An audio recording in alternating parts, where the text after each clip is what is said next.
Yang pertama adalah surat An-Nisa ayat yang ke-6. Ya, surat An-Nisa ayat yang ke-6.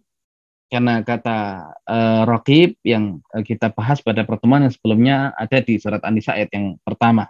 Ya, kita terus menyisir, mencari nama-nama Allah yang lain. Setelah itu maka kita akan dapati di surat An-Nisa ayat yang ke-6 Allah sebutkan nama yang baru lagi yaitu Hasib. Allah Subhanahu wa taala berfirman, "Wabtalul yatama hatta idza balagun nikah." Dan ujilah anak-anak yatim sampai usianya cukup untuk menikah. Ya, cukup untuk menikah yaitu di usia balik. Nah, ini adalah ayat Allah Subhanahu wa taala berkaitan dengan seorang yang menjadi wasi ataupun wali bagi anak-anak yatim. Fa in anastum minhum rusydan fadfa'u ilaihim amwalahum.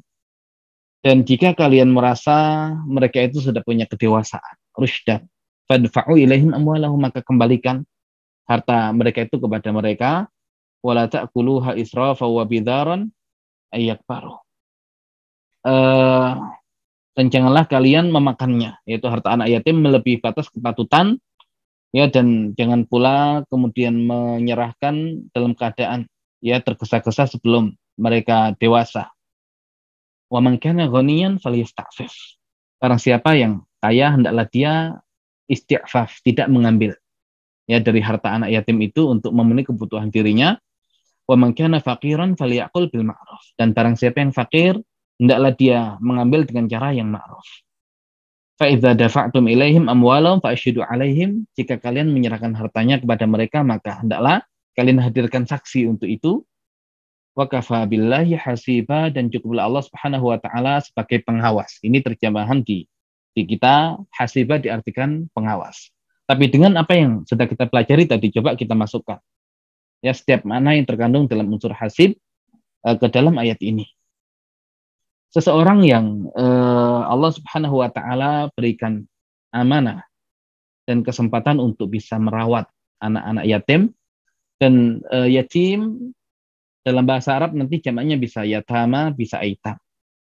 Yang dipakai di sekitar kita biasanya adalah darul aitam, ya, panti asuhan.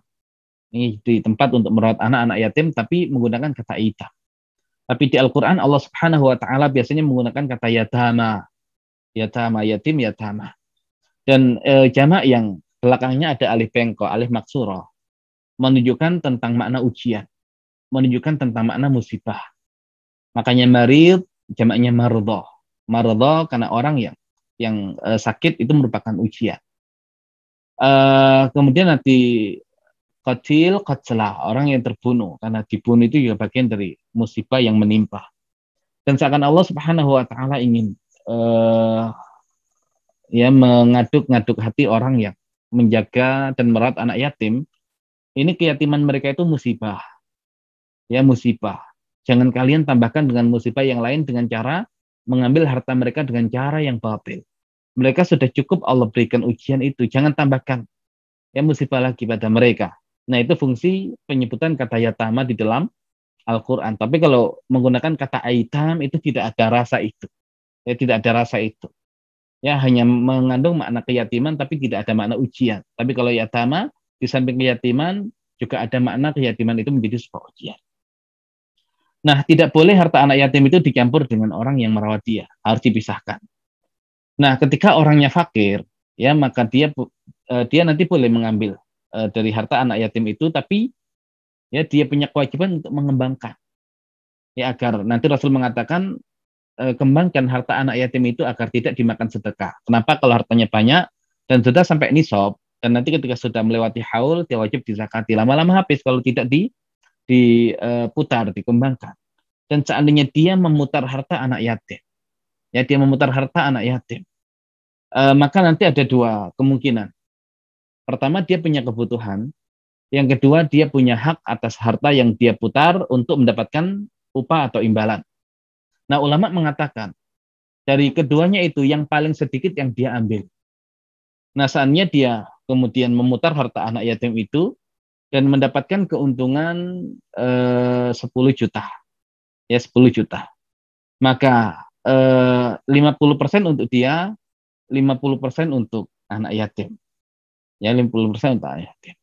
Nah, seandainya kebutuhan dia itu hanya 2 juta, maka ahsannya dia hanya mengambil 2 juta. Walaupun sebetulnya dia punya hak untuk mengambil 5 juta sebagai bagi hasil tadi. Ya, tapi ini harta anak yatim. Beda dengan harta yang lain. Kalau kebutuhanmu hanya 2 juta, ambil 2 juta. Dan ternyata seandainya kebutuhannya 7 juta, padahal dari bagian DH-nya 5 juta, ambil yang 5 juta. Cari. Ya, cari di sumber yang lain untuk mencukupi kebutuhanmu. Nah, saking hati-hatinya untuk ya menjaga harta anak yatim, ya seperti itu konsep yang dijelaskan oleh para ulama.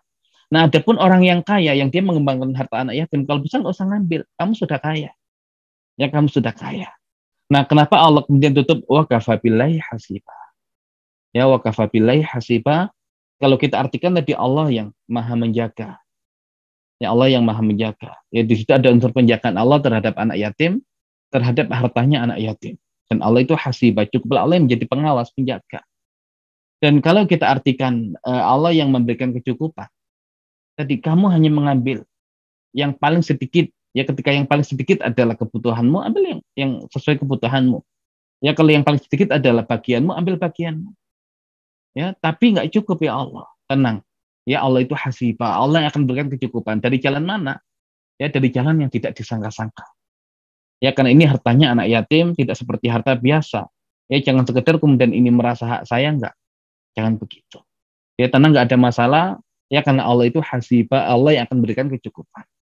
Ya, bukankah tadi sudah dikatakan wa yarzuquhu min haitsu la yahtasib wa may yatawakkal 'ala Allahi fa huwa hasbuh. Ya, fa huwa hasbuh.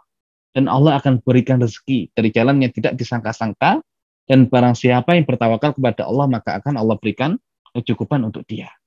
Nah, ini sebuah pesan mahal bagi orang-orang yang merawat anak yatim. Dan jika diartikan sebagai muhasib, ya Allah yang mengaudit, menghisap. Nah, hati-hati setiap amalmu, terlebih ini anak yatim. Ya, anak yatim itu berarti urusannya dengan Allah Subhanahu wa taala. Ya, makanya kalau seorang anak dia masih punya ayah, urusannya dengan ayah dia. Tapi kalau kemudian ayahnya meninggal, ya karena ikatan itu ada dua, ikatan dengan Allah Subhanahu wa taala, dan di bawah ikatan dengan Allah itu ikatan dengan orang tua. Makanya Allah Subhanahu wa taala menggunakan ikatan dengan orang tua sebagai sumpah. La uqsimu bihadzal balad wa anta hilum bihadzal balad wa walidi wa mawalad. Sesungguhnya aku bersumpah dengan kedudukan negeri ini, negeri Mekah. Wa anta hilum bihadzal balad, dan engkau Muhammad tinggal di negeri ini. Bayangkan Allah gabungkan dua kemuliaan.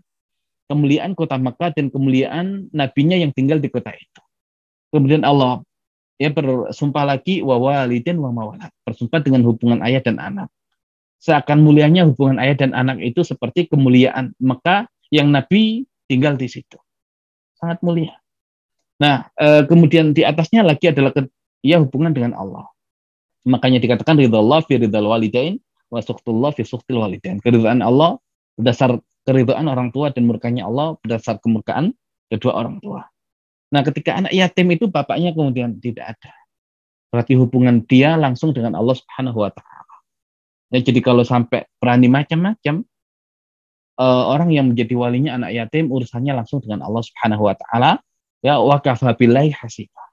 Ya, cukuplah Allah yang menjadi muhasib, yang menjadi penghisab dan pengaudit setiap amalmu berkaitan dengan penjagaanmu terhadap harta-harta anak yatim.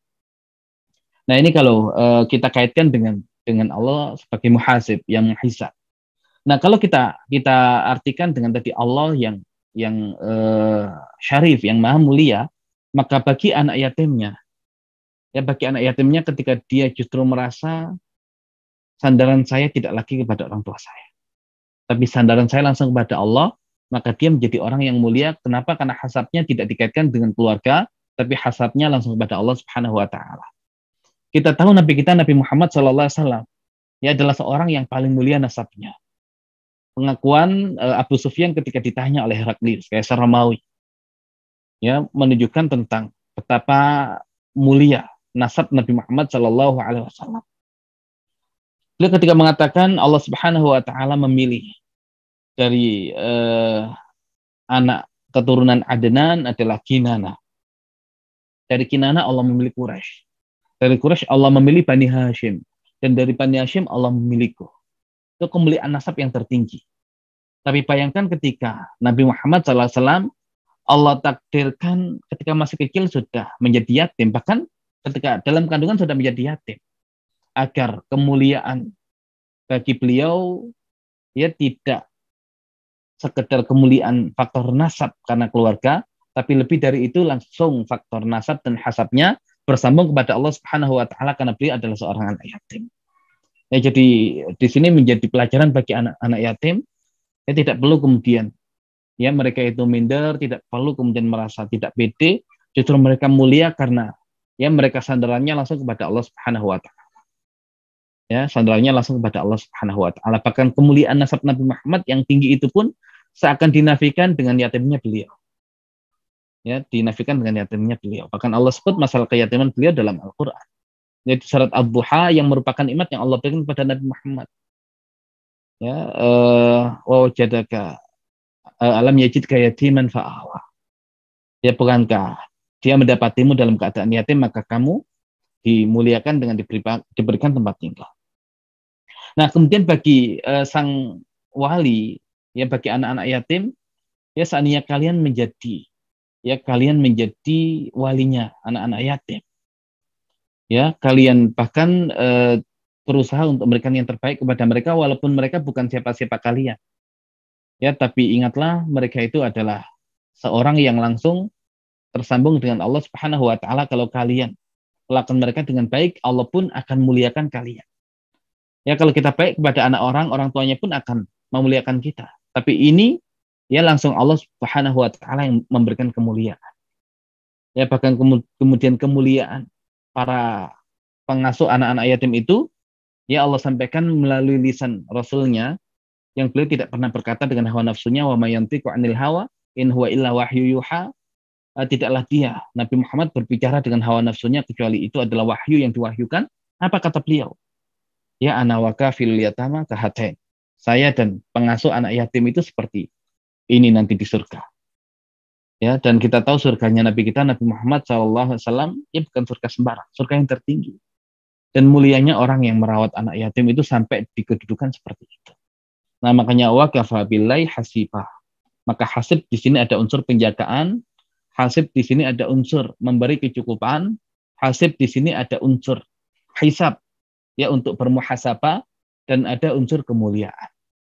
Ya bagi para pengasuh anak-anak yatim ada busyra dari Allah dan bagi anak yatim juga ada busyra melalui surat An-Nisa ayat yang ke-6 ini.